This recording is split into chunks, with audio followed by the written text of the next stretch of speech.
Hi, it's Nardwuar, the Human Serviette in Toronto, Ontario, Canada, and you're watching a music blog. Yeah! Dootdoo, yeah, yeah!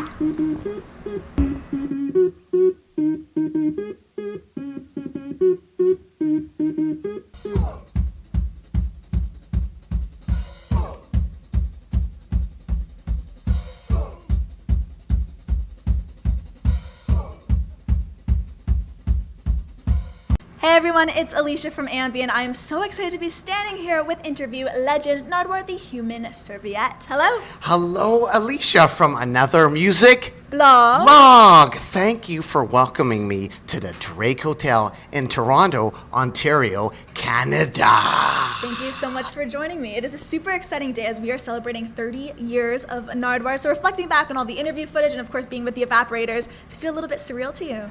You've been tagged for a long time. That How does I it feel to be tagged by me on Instagram over and over again? Every single time. I'm very excited. Is it kind of like spam? Nardwuar. Is it spam? Is it spam? It's not, because it's coming from somebody that I really admire, so it doesn't bug me at all. Because I have clipped and tagged various interviews that I've done Yes. with a music blog, with you, Alicia, over and over again since August 20th. So, sorry, it's, well, maybe not that long, but a long time. I was So about to thank say, you, it's very thank you for specific. bearing with me. But yeah, if anybody is wondering who I am, I guess to Alicia, well, thank you, Alicia, for having me on another music blog. But I guess if people want more information, check out YouTube, Nardwuar, or Nardwuar.com. Of course. Well, I want to kick things off by, of course, mentioning the fact that you were the student president in school, and people would actually come up to you and request people to play the certain shows that you would have going on. So you have to take me back to a specific date, which is September 26th, 1985, because that's when a lot of things changed for you.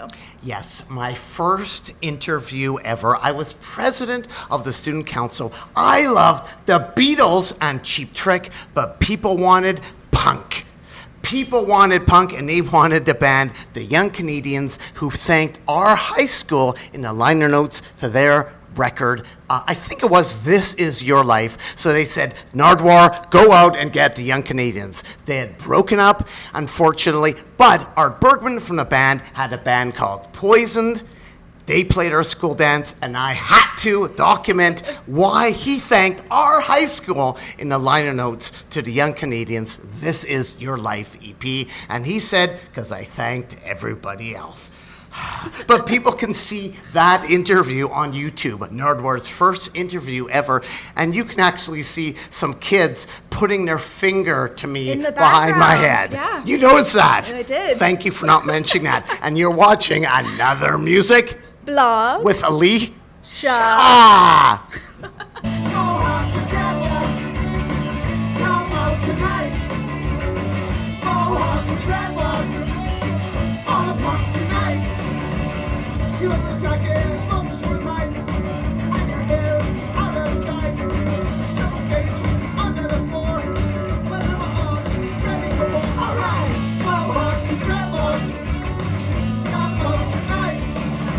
Of course, the Dootdoo has become absolutely infamous when you're talking about Nardwuar, and your favorite one is when James Brown, you were interviewing him, but he didn't actually end it with the Dootdoo, his dancers did. So being that that's one of your favorites, I have to ask, what was the first time you ever did it? Because you actually ended your first interview with Good Night.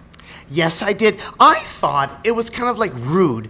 Do you listen to much call-in radio at all, Alicia? Not a lot. On call-in radio, a lot of times they dump the callers. Like, you say what you want to say and then they dump it.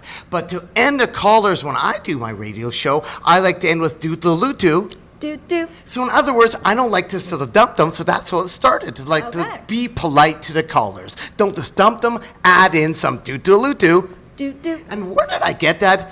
Well, like everything that I say or I do, it has been done before at hockey games, the organist plays Dootdoo. Dootdoo. And everybody goes Dootdoo. So that's how it arose. The biggest thing that I learned from you is to accept nerves. Nerves can be a very good thing. So when did you realize that being scared made you want to learn more about people?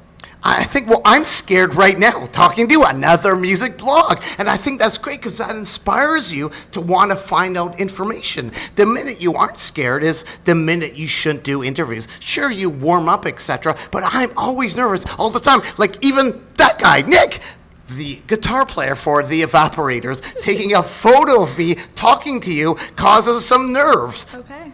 So they never go away no They matter never how go many away. you do. They never go away. So it's good to be nervous. Are you nervous when you do Always. interviews? I try to That's channel it good with great because it excitement, shows you though. care. It shows you care. You have to tell me about this phrase, which kind of ties right into nerves, and it's volenti non fit injuria.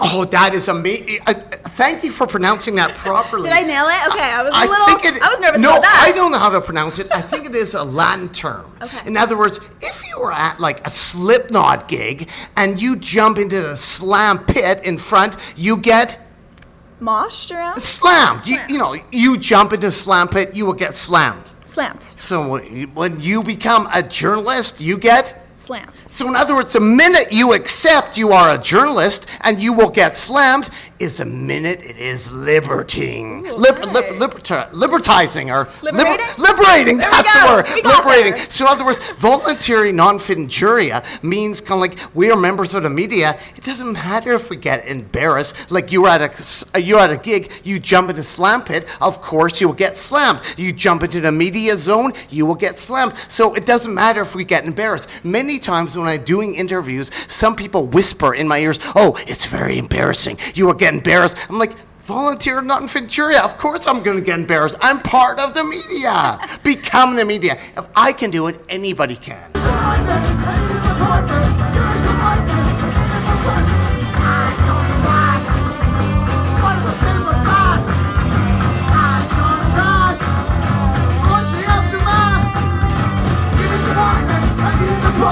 Well, I've always loved your outfits. I, of course, wore these in tribute. My favorite plaid pants to wear with Nardwuar. Amazing. Thank you very much. I really course. appreciate that. I guess this is from Tiger of London. Okay. And when I interviewed Kelly Rowland of Destiny's Child, she said they were presented with these pants. So it's not exactly an underground type pant.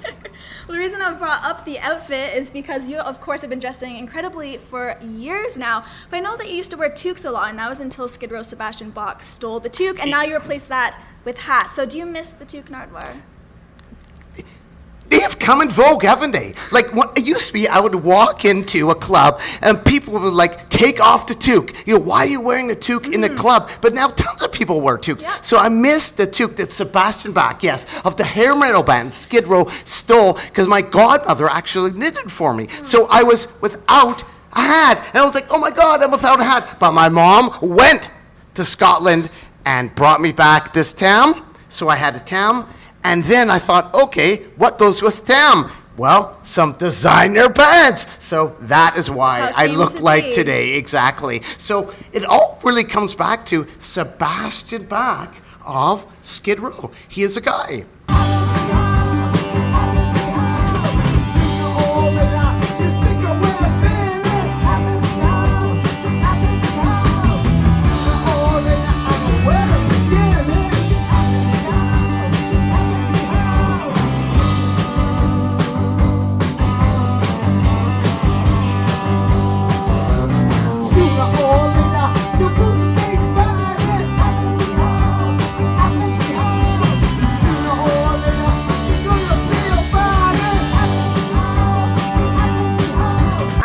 That we have something very common with our sites, our music blogs, and that is that we cover all genres no matter what. So does that kind of come down to you having a very eclectic taste in music, or does it come down to the people and just discovering different personalities? It's kind of coming down to like realizing that I was stupid in past. I was offered an interview a long time ago with Alanis Morissette, but I turned it down. I was offered an interview with Bjork of the Sugar Cubes, but I turned it down, all because it wasn't mod punk garage. Now look back, like, what the hell was I doing? So I guess I'm less stupid. Or Okay. some people are more stupid, but I will take anything now. But I think back, like, I was really narrow-minded, so I have expanded my musical possibilities. I always find having people on, it is of course about the music being a music website, but I just love picking the brains of people and letting fans realize who they are more as people. Do you kind of, is that what you get out of it as well?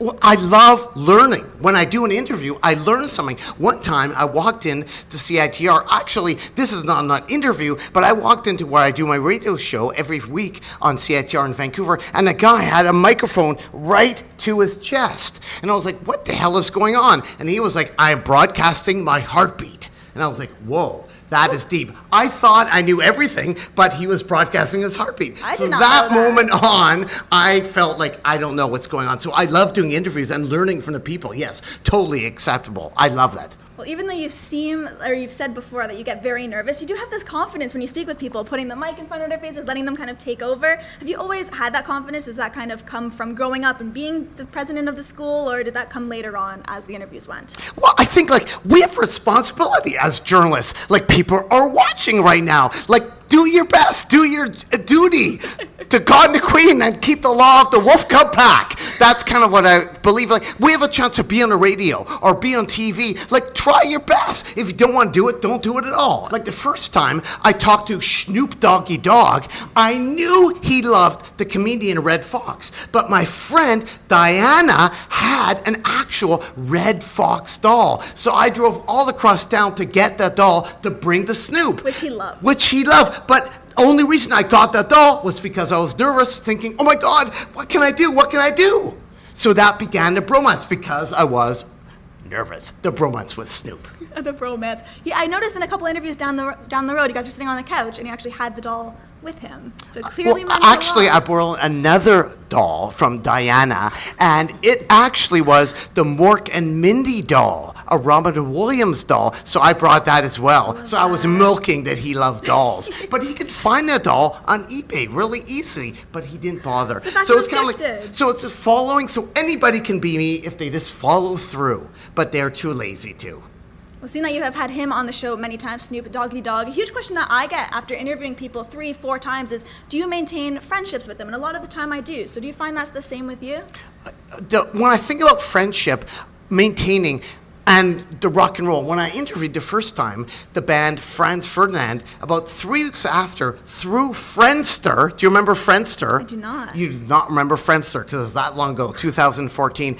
My friend hooked up with friends, and they actually asked the Evaporators, my band, to go on tour with them after I did the interview. So Franz had the Evaporators play with them at Roseland Theater in New York to 3,000 people, and Lou Reed had a +1 on his guest I know list. who it was. And it was? David Bowie. David Bowie. I still can't believe that. So, in other words, you know that story because of the friendship I had with Franz Ferdinand. amazing.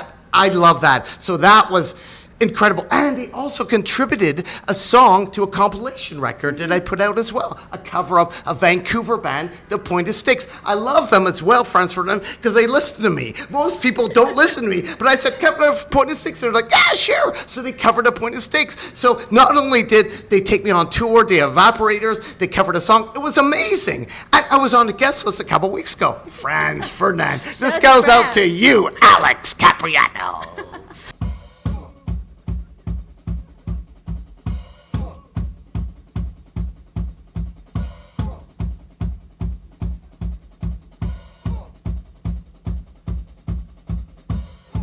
To wrap things up, I would like to leave it with the fans and the amazing following that you have. Is there anything you want to say to everyone viewing? Well, I would like to give you, Alicia, a gift. And right now, in this package, you've been Yes. doing a lot of interviews, haven't you? That I have. Like a lot. A lot. How many a week? I post like every day. Every day. I maybe do like every 3 weeks. So Okay. this is relating to a lot of the interviews that you do. All right. Because what have you been doing a lot of interviews lately? Who with? Bands, wrestlers. Wrestlers. What do we have in here? A This is vinyl. Alicia from a music blog. Yeah. Let's see. And this, Oh, it's- What are we doing? Let's stop the tape for 1 second. Let's stop the tape. I love giving gifts out. Yes. I love giving gifts out. But let's stop the tape because I grabbed the wrong gift. Like, I love giving gifts, but sorry, you are not getting that gift. It's completely So fine. I will run away and get the proper gift. Just 1 second. Here we go. It's Nardwuar, the Human Serviette with? Alicia. And I finally have the gift. This is for you. you, a music blog Yeah. who's been doing a lot of interviews lately with, Wrestlers. and we have right here, the Wrestling Wrestling album. album. It is a double album with all your favorite Oh my gosh. 80s There's wrestlers. Mean Gene on the front. This is so cool. Rowdy Piper Iron from Calgary. Sheik. This is, oh my God. And if we turn it Thank over, you. you can see all of the wrestlers. So some of the wrestlers that you interview might be inspired by some of these This fellows. is amazing. There's Ricky the Dragon Steamboat on the, oh my gosh, this is so cool. Thank you. And it is them doing music as well. The wrestling album. Music and wrestling. Have you learned the names of all these OG wrestlers? I know most of them, yeah. I grew up watching a lot of these guys. There's Macho Man with Miss Elizabeth, of course. Oh, this is crazy. And there's Mean Gene, Yes. the announcer. With Vince McMahon. There's Hulk Hogan wearing his classic a plethora, Hulkamania. a plethora. A cornucopia of wrestlers. The wrestling album for a music blog. Yeah, I Yeah. hope you can use Thank this you too. so much. Of course. Because you do talk to a lot of wrestlers. I'm in shock. Like, I don't know what to say. This is a dream come true getting a gift from Nardwuar. Well, how many wrestlers a week do you talk to? A lot. It's like 50. It's almost more wrestlers How than many musicians wrestlers have you now. talked to? Over 100 now. Within a year. That is incredible. Like, it was in a year. In 1 year, because I started last October interviewing wrestlers. So. Amazing. The wrestling album This is for a amazing. music blog. Yeah. I have to say thank you so much for joining me today, Nardwuar. I mean, so much. So thank you. Well, thank you very much, Alicia, for caring. I really pleasure. appreciate that.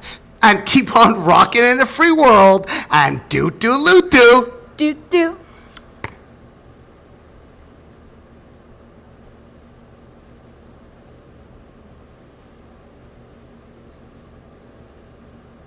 I know he's not going to give up.